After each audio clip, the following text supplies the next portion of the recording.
Shalom semua. Wah, luar biasa ya. Walaupun saya tidak ada di Jakarta, kami bisa bertemu bersama-sama lewat Zoom ini. Sesuatu yang dahsyat, sesuatu yang luar biasa.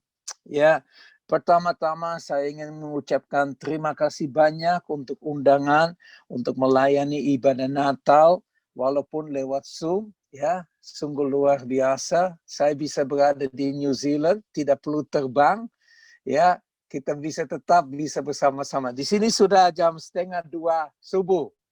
Ya, luar biasa. Tuhan baik ya. Tapi tidak apa-apa karena saya sudah dalam tahun ini banyak melayani justru lewat Zoom dan sebagainya. Dan ini kita lihat ya bahwa kehidupan kita itu penuh dengan perubahan. Ya, tahun ini sudah tidak sama lagi dengan tahun lalu. Sungguh luar biasa kalau kita lihat ya. Saya lihat ada banyak yang tidak muda lagi. Kita semua sudah tua ya. Walaupun mukanya muda tetap terus, tapi kita tetap, hatinya tetap muda, tapi mukanya kelihatan tetap muda. Ya, tapi uangnya bertambah, umurnya bertambah ya. Umurnya bertambah setiap tahun. Tapi tidak rasa kita mungkin sudah lewat 40, 50 dan sebagainya. Tapi ini tetap Tuhan itu luar biasa. Saya lihat muka-muka yang begitu berceria. Itu berarti saudara tetap mengalami Tuhan. Ini yang kita harus jangan lupa. Ya, nah kita lihat bahwa memang ada perubahan yang terjadi. Pada waktu saya diberikan tema, saya bergumul. Saya sungguh sangat amat bergumul tentang tema yang cukup berat bagi saya, menurut saya. Pertama kali saya diberikan temanya, saya renungkan, saya bilang, Tuhan ini mungkin salah ketik. Mana mungkin bisa sesuai dengan yang ditulis ya. Saya belum kasih sebut temanya, nanti aja ya, nanti aja. Ya. Nah, sebelumnya ini saya duduk dan saya mulai merenungkan tentang Natal. Natal tahun ini benar-benar membuat saya sadar bahwa seringkali kita merayakan Natal dengan satu kemewahan. Benar enggak? Coba kita renungkan. Ya, acara yang mewah. Dekorasi yang mewah. Makanan yang enak, yang istimewa, yang luar biasa, yang dahsyat.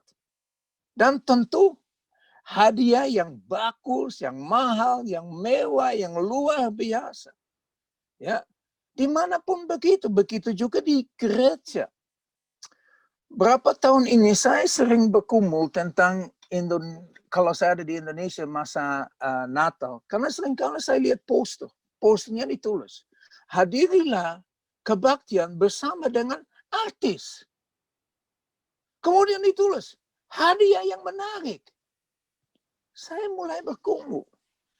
Maknanya Natal itu sebetulnya apa? Apakah itu artis? Bukan. Apakah itu hadiah?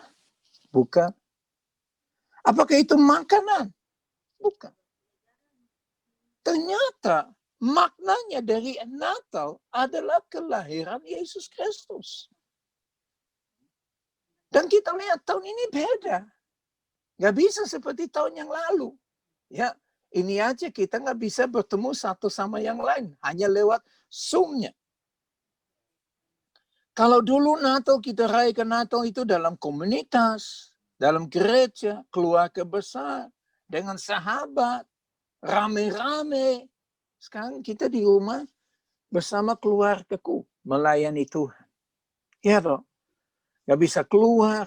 Ya, kalau puji Tuhan di Selandia Baru sudah bisa. Kami sudah bisa bergereja seperti biasa. Sudah bisa peluk-pelukan, salaman, dan sebagainya. Maaf ya, mungkin ada yang ngiler ya, kepingin salaman, kepingin peluk lagi, dan sebagainya. Untuk sementara tidak bisa. Dunia berubah, semakin berubah. Tapi satu hal yang tidak akan berubah, yaitu bahwa Yesus Kristus lahir untuk Bapak, Ibu, Saudara yang kasih dalam Tuhan Yesus, termasuk saya. Itu tidak akan berubah. Firman Tuhan pun tidak akan berubah. Ya, tahun ini kita akan mengalami sesuatu yang beda.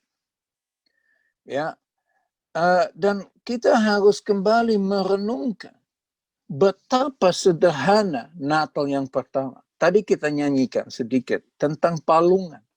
Di mana Yesus lahir bukan di hotel, bukan di rumah sakit.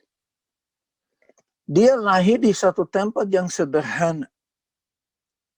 Nah, tema yang diberikan kepada saya adalah begini. Saya adalah Natal.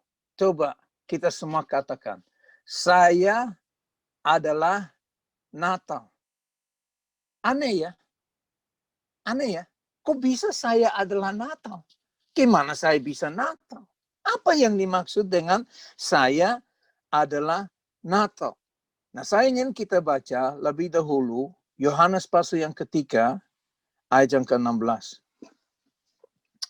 Mari kita buka firman di Yohanes pasal yang ketiga, ayat yang ke-16. Ya, mungkin sudah hafal di luar kepala, tetapi baik untuk kita baca ya. Karena begitu besar kasih Allah akan dunia, yaitu saudara dan saya, tiap manusia yang diciptakan, Allah mengasihi. Karena begitu besar kasih Allah akan dunia, sehingga ia telah mengaruniakan anaknya, yaitu Yesus Kristus, yang tunggal, supaya setiap orang yang percaya kepadanya, ya, tidak binasa, melainkan beroleh hidup yang kekal. Jadi tujuan Yesus lahir adalah untuk membawa kita kembali kepada Bapa di surga dan memiliki hidup yang kekal. Tadi saya melihat dua anggota persekutuan doa ini telah bersama Tuhan di rumah Bapa. Saya pribadi, ipar saya bulan Juli tanggal 26 meninggal, dan secara manusia kita pasti sedih.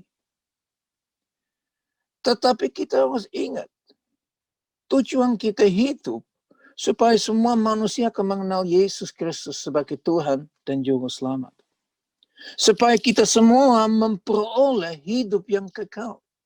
Dalam tahun ini saya banyak bicara dalam gereja tentang persiapan diri kita untuk masuk dalam jalan yang benar. Untuk dipersiapkan untuk masuk dalam hidup yang bersama Yesus. Ya, kadang-kadang kita nyanyikan bersama Yesus, aku lakukan perkara yang besar tuh, yang tidak mungkin jadi mungkin.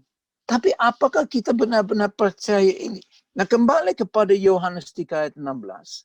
Dasarnya dari kita sebagai orang Kristen adalah kasih. Seberapa jauh kita mengasihi manusia, seberapa jauh kita mengasihi suami, istri, anak, teman, tetangga, kolega, pegawai, dan segala macam. Semuanya kembali kepada kasih. Nah, pada waktu saya merenungkan tentang saya adalah Natal, saya renungkan, saya ganti Natal dengan pesannya Natal, yaitu Yesus. Saya renungkan tentang kasih. Seberapa jauh saya adalah kasih. Seberapa jauh. Nah, kita harus sadar di dalam Inggris atau Indonesia kita cuma menemukan kata kasih. Tapi dalam bahasa Yunani kita melihat 3-4 kata yang berbeda. Ada eros yang artinya kasih yang seksual, nafsu seks dan sebagainya. Ada kata filio, di mana kita bicara tentang kasih sahabat, kasih saudara, seperti saya sahabatmu, kau saudaraku. Tiada yang memisahkan kita tanpa kasih Kristus. Ya. Dan kemudian ada kasih agape. Nah, seberapa jauh kita benar-benar memiliki kasih agape itu? Kasih yang tanpa batasnya. Nah, karena kita semua sudah hafal 1 Yohanes 3, sudah hafal Yohanes 3 ayat 16, saya ingin sebentar masuk ke 1 Yohanes 3 ayat 16. Hampir sama dengan Yohanes 3:16. Tapi sedikit beda.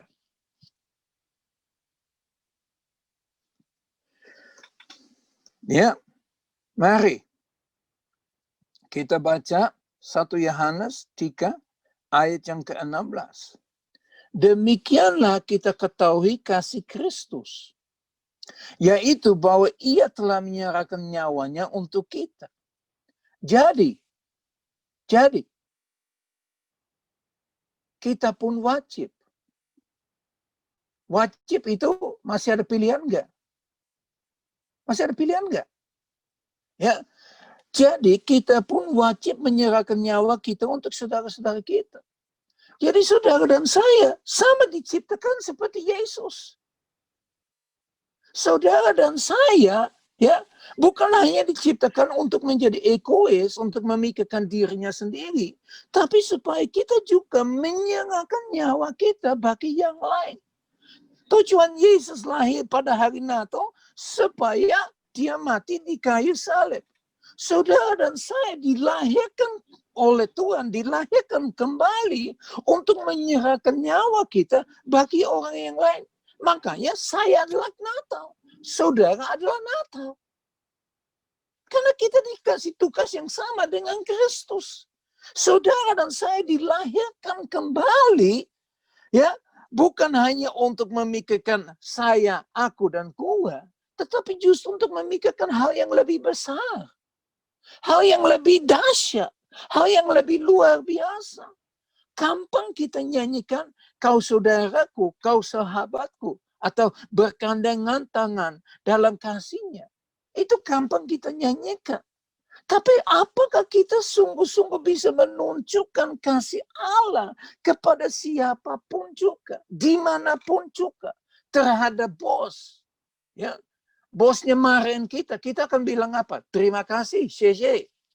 Ya, atau kita akan bilang, wah nggak adil, aku sudah kerja keras, aku sudah berjam-jam kerja, kok bos saya kurang aja, kok bos saya begini, kok bos saya begitu. Saudara, mengaku Kristen loh.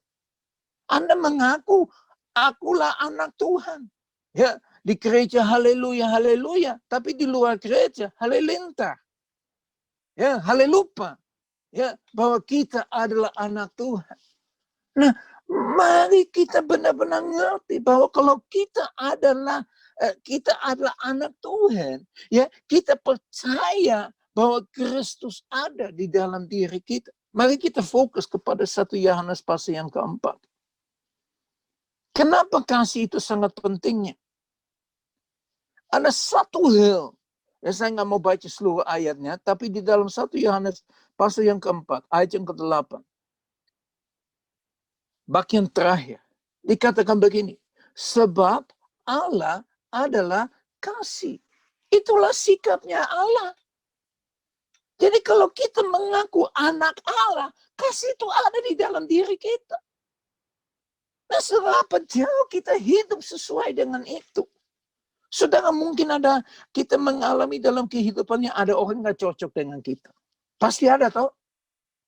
Namanya juga beda, manusia beda, nggak semuanya sama. Kalau seluruh dunia sama, wah kasihan dunia.